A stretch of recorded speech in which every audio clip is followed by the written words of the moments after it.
Come on, guys. See this.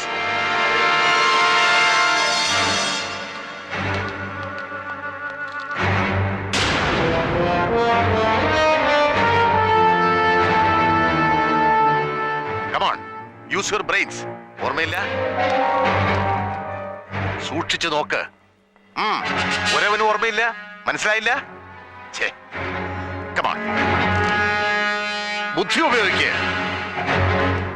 Come on. എടാ മരത്തലയന്മാരെ, തലച്ചോറില്ല ഒരുവനും. കണ്ടിട്ടില്ല ഇതിനു മുമ്പ്? Please use your brain.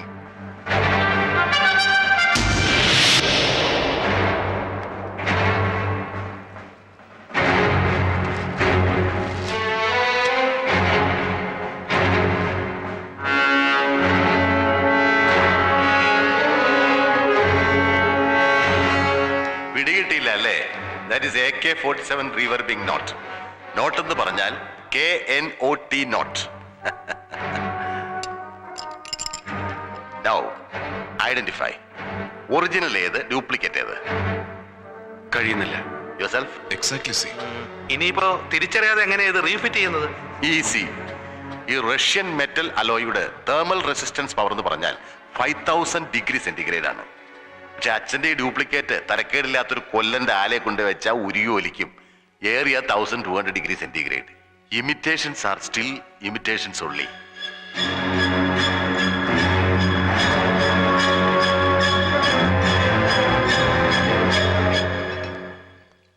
ഇതിപ്പോ വന്ന് ഷെട്ടിയൊന്നും ഒരു ടാർഗറ്റേ അല്ലാതെ അവൻ വെറും ഫോർത്ത് റേറ്റ് ക്രൂക്ക്.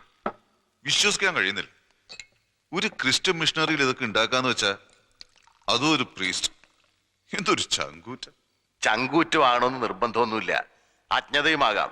സായിപ്പ് മൂക്കുകൊണ്ട് ഇക്ഷായും എണ്ണായും വരച്ചിട്ട് നടക്കാത്തൊരു കോമ്പിനേഷൻ ആണോ ഏതോ ഒരു പൗലോസച്ചൻ അതും ഒരു സെക്കൻഡ് ഹാൻഡ് കോയമ്പത്തൂർ ലേത്തും വെച്ച് എന്നും പറഞ്ഞുണ്ടാക്കാമോ? അപ്സൈഡ് എന്ന് പറഞ്ഞു വെറുതെ തള്ളിക്കളയരുത് സാർ. ഒരു ഡൗട്ട്, ഞാൻ ചുമ്മാ ചോദിച്ചോട്ടെ, ആ കത്തനാരാച്ചനെ പൊക്കിയ എന്തെങ്കിലും തടഞ്ഞാലോ? ധൃതി പാടില്ല. മതന്യൂനപക്ഷം, ക്രിസ്ത്യൻ പുരോഹിതൻ, ഞാനൊരു മുസ്ലിം.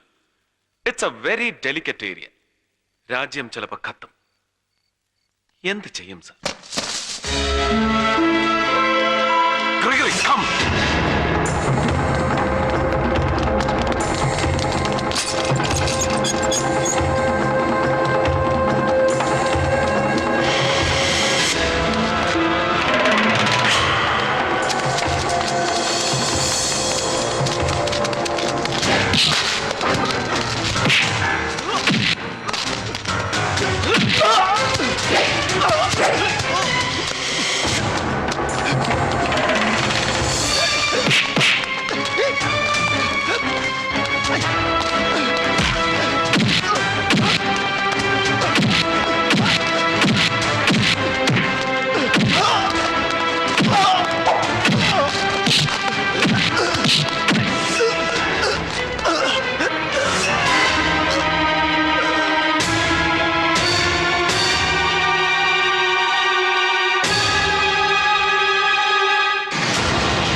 Shivaram, Lance Naik, the Artillery Segment, Northeast Regiment, Karimnagar, Jammu and Kashmir. രാജ്യദ്രോഹത്തിന് കോർട്ട് മാർഷൽ കഴിഞ്ഞ് പട്ടാള കോടതിയുടെ ഷൂട്ട് അറ്റ് സൈറ്റ് എന്ന എക്സ്ട്രീം സീക്രട്ട് വധശിക്ഷയ്ക്ക് വിധിക്കപ്പെട്ട ഇന്ത്യൻ ജവാൻ. അതെ, 100 കോടി ഇന്ത്യക്കാരിൽ ആർക്ക് വേണമെങ്കിലും എന്നെ കൊല്ലാം. കൊല്ലുന്ന ഒരു വീരശൃംഖല ഉറപ്പ്. ഇപ്പൊ ഉറക്കം കിട്ടാതെ കിടക്കയിൽ ഉരുണ്ടുമറിയുന്ന കുറെ തമ്പുരാക്കന്മാർക്ക് ഞാൻ മരിച്ചാ പിന്നെ വിസ്കിയും വാല്യൂവും കഴിക്കാതെ സുഖമായി ഉറങ്ങാം. Relax Shivaram, relax. How can I relax sir? ഞാൻ ഫേസ് ചെയ്ത reality, the very cruel cheating reality അറിഞ്ഞാൽ പിന്നെ ഞാൻ മാത്രമല്ല നിങ്ങൾ ആരും റിലാക്സ് ചെയ്യില്ല. മനസാക്ഷിയുള്ള ഒരു ഇന്ത്യക്കാരനും അവന് കഴിയില്ല.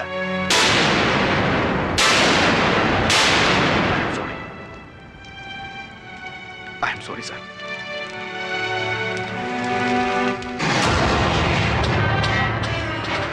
ബ്രിട്ടീഷുകാരുടെ കാലത്ത് കരീംനഗർ ശരിക്കും ഒരു നഗരം തന്നെയായിരുന്നു. സ്വാതന്ത്ര്യത്തിനും വിഭജനത്തിനും ശേഷം ഒരു സ്ഥിരം യുദ്ധവേദിയായി തീർന്ന കരീംനഗർ തകർന്നടിഞ്ഞ് മനുഷ്യവാസരഹിതമായി. പട്ടാളത്തിൻ്റെ ശരിക്കും ഇന്ത്യൻ ബോർഡർ സെക്യൂരിറ്റി ഫോഴ്സിൻ്റെ കീഴിലുള്ള അതിർത്തി പ്രദേശം. അയൽ രാജ്യത്ത് ആഭ്യന്തര കുഴപ്പമുണ്ടാകുമ്പോൾ അവരുടെ ഭരണാധികാരികൾ ജനശ്രദ്ധ തിരിച്ചുവിടാൻ ഏതെങ്കിലും ഇന്ത്യൻ അതിർത്തികളിൽ ആക്രമണം അഴിച്ചുവിടുകയാണല്ലോ പതിവ്. അത്തവണ അത് കരീം നഗറിലായിരിക്കുമെന്ന് ഇന്റലിജൻസ് മെസ്സേജ് അനുസരിച്ച് BSFന് കൂടുതൽ ആധുനിക ആയുധങ്ങൾ എത്തിക്കാൻ പുറപ്പെട്ട ആർട്ടിലറി സപ്ലൈ കോറിന്റെ ഇൻചാർജ് ആയിരുന്നു.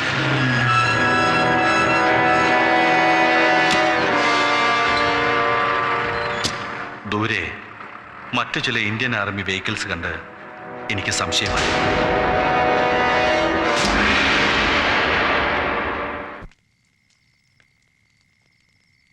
ആരായിരുന്നു അത്? ഒരുപക്ഷെ ശത്രു വേഷം മാറി വന്നതാവും. അല്ല, എന്റെ സീനിയർ ഓഫീസറായിരുന്നു മേജർ റൊണാക് സിംഗ്. എന്തോ ക്ലറിക്കൽ മിസ്റ്റേക്ക് കൊണ്ട് ഡൽഹിയിൽ TNC കഴിയാത്ത ആയുധങ്ങളായിരുന്നു അത്രേ ഞങ്ങളുടെ വണ്ടിയിൽ. TNC? അതെ, ടെസ്റ്റഡ് ആൻഡ് സർട്ടിഫൈഡ്.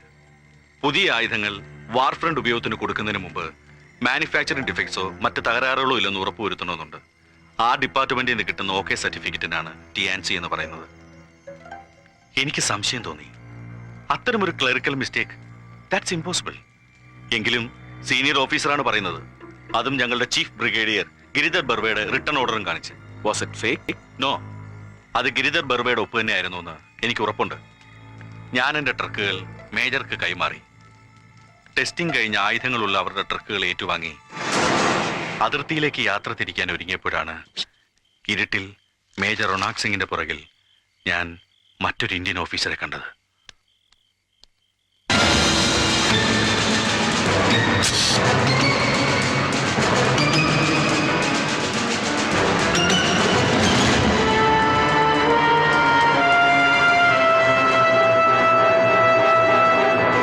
അതുകൊണ്ട് താൻ അയാളെ ഓൺ ദ സ്പോട്ട് പിടിച്ചില്ല. എങ്ങനെ കഴിയും സാർ? എന്റെ സീനിയർ ഓഫീസറിന്റെ കൂടെ അതേ റാങ്ക് യൂണിഫോം ധരിച്ചാണ് അയാൾ നിന്നിരുന്നത്. നരേന്ദ്രൻ ഷെട്ടി എനിക്ക് നേരിട്ട് പരിചയമില്ലെങ്കിലും ആ ബിസിനസ് മാഗ്നറ്റിന്റെ ചിത്രം ഏതോ ന്യൂസ് പേപ്പറിൽ ഞാൻ കണ്ടിട്ടുണ്ട്. അത് ഷെട്ടിയാണെന്ന് ആ സാഹചര്യത്തിൽ ഞാൻ എങ്ങനെ ഉറപ്പിക്കും? That's right. ഞാൻ കണ്ട ഓഫീസർ ഷെട്ടിയുടെ മുഖച്ഛായ ഉള്ള ഒരു ജയകുമാർ ആയിക്കൂടുന്നില്ലല്ലോ. പക്ഷെ അത് ജയകുമാർ ആയിരുന്നില്ലെന്ന് എനിക്ക് മനസ്സിലാക്കാൻ അതേ രാത്രി ഏറെ വൈകേണ്ടി വന്നു. അംഗസംഖ്യയിലും ആയുധബലത്തിലും ഏറെ മുന്നിലായിരുന്ന ആർമി അന്നത്തെ എൻകൗണ്ടറിൽ ദയനീയമായി പരാജയപ്പെട്ടു. നോ, നമ്മൾ തന്നെ നമ്മളെ തോൽപ്പിച്ചു. 167 ഭാരതപുത്രന്മാരാണ് അന്നൊരൊറ്റ രാത്രി കരീം നഗറിൽ വീണു മരിച്ചത്. ജീവനോടെ രക്ഷപ്പെട്ടത് ഒരേ ഒരാൾ മാത്രം, തമിഴ്നാട്ടിൽ നിന്നുള്ള ഒരു ഹവീൽദാർ രാജരത്നം. റൊണാക് സിംഗിന്റെ കൂടെ ഞാൻ കണ്ടത് നരേന്ദ്ര ഷെട്ടി തന്നെയാണെന്നും എന്തൊക്കെയോ കള്ളക്കളികൾ ആ രാത്രിയിൽ ആയുധ കൈമാറ്റത്തിൽ നടന്നിട്ടുണ്ടെന്നും എനിക്ക് ഉറപ്പായി. ഭാഗ്യത്തിന് അന്ന് ബേസ് ക്യാമ്പിൽ ഞങ്ങളുടെ ബ്രിഗേഡിയർ ഗിരിധർ ബർവ എത്തിയിരുന്നു.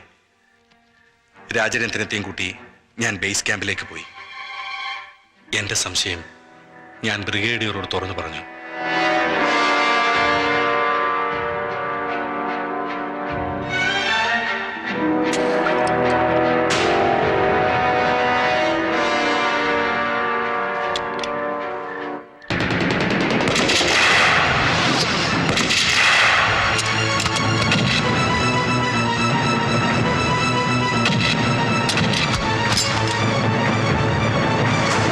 പട്ടാളത്തിന്റെയും പോലീസിന്റെയും കണ്ണുകൾ ഒരേ സമയം വെട്ടിച്ച് കാശ്മീർ മുതൽ കേരളം വരെ ഒരു ഭാരത പര്യടനം. ടെറിഫിക്. മുഹമ്മദ് സാറിന്റെ കൈ പെട്ടില്ലായിരുന്നെങ്കിൽ എന്തായിരുന്നു ശിവറാമന്റെ അടുത്ത സ്റ്റെപ്പ്? മുഹമ്മദ് സാറിന്റെ കൈപ്പെട്ടതല്ല സുഹൃത്തെ, കീഴടങ്ങാൻ തന്നെ വന്നതാണ്.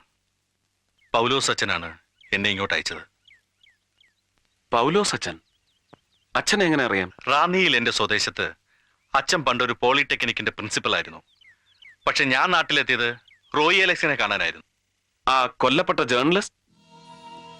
അതെ, അവൻ എന്റെ ക്ലാസ്മേറ്റ് ആയിരുന്നു. ഒരു മീഡിയ കവറേജിലൂടെ ഇന്ത്യൻ സൈന്യത്തിലെ ആയുധ ലോബിയെ തുറന്നു കാട്ടാതെ രക്ഷപ്പെടാനാവില്ലെന്ന് എനിക്ക് തോന്നി. തേടി നടന്നവനെ കണ്ടെത്തിയെങ്കിലും എന്റെ കഥ പറയാൻ കഴിഞ്ഞില്ല. ഈ കഴിഞ്ഞ സെപ്റ്റംബർ 18 ഈവനിങ് അന്നാണ് ഞങ്ങൾ കണ്ടുപിരിഞ്ഞത്.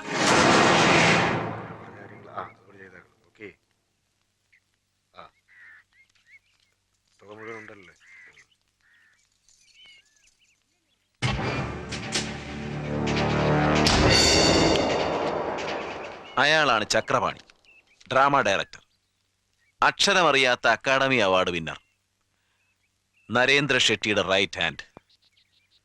ഇന്ന് രാത്രി ഇവന്റെയൊക്കെ കള്ളി ഞാൻ പൊളിക്കും.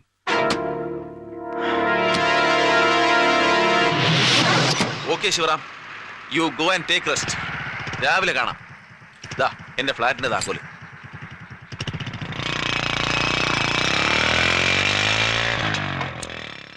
അവൻ പിന്നെ മടങ്ങി വന്നില്ല. പിന്നീടാണ് ഞാൻ പൗലോസച്ചന്റെ അടുത്തെത്തിയത്. ആ റഹീം ഹാജി വധം, റോയി കൊലക്കേസ്, ഇത് രണ്ടും തെളിഞ്ഞു കഴിഞ്ഞു. പിന്നെ ആ ഷെട്ടിയും ചക്രവാണിയും നമുക്ക് ഡിങ് ഡിങ് അങ്ങ് പൊക്കിയാലോ സാർ? നോ, നമ്മുടെ ടാർഗറ്റ് വല്ലാതെ തിരിയുന്നു. ശിവറാം പറഞ്ഞതും നമ്മളിന്ന് എക്സ്പെരിമെന്റ് ചെയ്തതും കൂടി വെച്ച് നോക്കിയാൽ പിന്നെയും ഉണ്ടല്ലോ മിസ്സിംഗ് ലിങ്ക്സ്, ലൈക്ക് ഫാദർ പൗലോസ്. ആ പൗലോസച്ചനായിരിക്കണം എല്ലാത്തിന്റെയും കിങ് പിൻ. എങ്കിൽ എന്തിന് അദ്ദേഹം ശിവറാമിനെ ഇങ്ങോട്ട് അയക്കണം? ഒരുപക്ഷെ കഥ അറിയാതെ ആട്ടം കാണുകയാവണം. ഏയ്, ഒരു മുൻപരിചയവുമില്ല. ലേത്ത് ചുമ്മാ പണിയില്ലാതെ കിടന്ന് തുരുമ്പെടുക്കുന്നത് കണ്ടപ്പോ ഞാൻ മലയാളം കൂടാതെ തമിഴ് പത്രത്തിൽ ഒരു ക്ലാസിഫൈഡ് അഡ്വർടൈസ്മെന്റ് കൊടുത്തു. പീസ് വർക്കിന് ആർഡർ അന്വേഷിച്ചു. ആ പരസ്യം കണ്ട ഇയാൾ തേടി പിടിച്ചു വന്നത്. എന്നാലും എന്റെ തമ്പുരാനെ, ആ പരമദ്രോഹി എന്നെ കൊണ്ട് എന്ത് അക്രമമാണ് ചെയ്യിച്ചത്. അല്ല, അടുത്ത കൺസൈൻമെന്റ് എടുക്കാൻ അയാൾ എപ്പോ വരും? നാളെ കഴിഞ്ഞ്. എന്തിനാ അതുവരെ കാക്കുന്നത്? അവന്റെ അഡ്രസ് ഇവിടെ ഉണ്ടല്ലോ, ഇന്ന് തന്നെ അറസ്റ്റ് ചെയ്യണം കള്ളനെ. ബുദ്ധിമുട്ടാവു വച്ചോ. നാഗപ്പ എന്ന പേരും അവൻ തന്ന മേൽവിലാസവും ഒക്കെ ഫേക്ക് ആയിരിക്കും. May be. അച്ഛൻ ഒന്നും അറിയാത്ത പോലെ ആസ് യൂഷ്വൽ നാളെ കഴിഞ്ഞ് അവന് ലോഡ് കയറ്റി കൊടുക്കുക. വീൽ ഹുക്കൻ.